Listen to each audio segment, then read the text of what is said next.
What's going on, guys? Today we are about to go do my strength and conditioning workout at the gym. This is the one day a week that I do it. All my other training sessions contain sparring and kick training and then a little bit of cardio on the treadmill. So this is the one day I get to do something a little bit different. So I'm going to take you guys along through it. I'm rocking my Blue Dragon X Marshall leggings. I'm going to talk a little bit more about these a little bit later in the video because a lot of you have been asking me about that on Instagram. But for now, let's go ahead and head to the gym and get this session started.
Alright guys, just finished the strength and conditioning workout. Everything I did today was all from my husband, so if you guys are interested, he actually just started a YouTube channel. I'm going to be in his next video, so definitely go check out his channel. First link in the description box down below.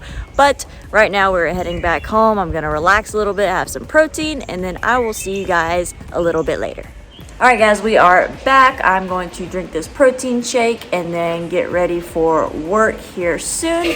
I do hope you all enjoyed this training video, something a little bit different. It's my new kind of strength and conditioning routine that I do. Also, the leggings I wore in this video are from X Marshall. They are my new favorite thing to work out in, whether I'm going to the gym doing weight training, or I also wear them underneath my Taekwondo pants when I'm doing kick training and sparring training as well. They're actually made more for grappling, so you know they're going to be super durable for doing weightlifting and kicking and stuff like that. Definitely my new favorite thing to work out in. If you are interested in getting some or anything off their website, they also have some really cool rash guards. They have boxing gloves. They have the full body resistance trainer that I did a video on not too long ago. That's from them as well. You can use my discount code for 10% off AlexWongTKD. I'm going to link their website in the description box down below. If you're in the market for some new gear, definitely go check out the website. They got a lot of cool stuff on there. But right now, I'm just going to drink this, relax, have some lunch, get ready for work. Thank you all so much for watching the video. I'll see you guys in the next one.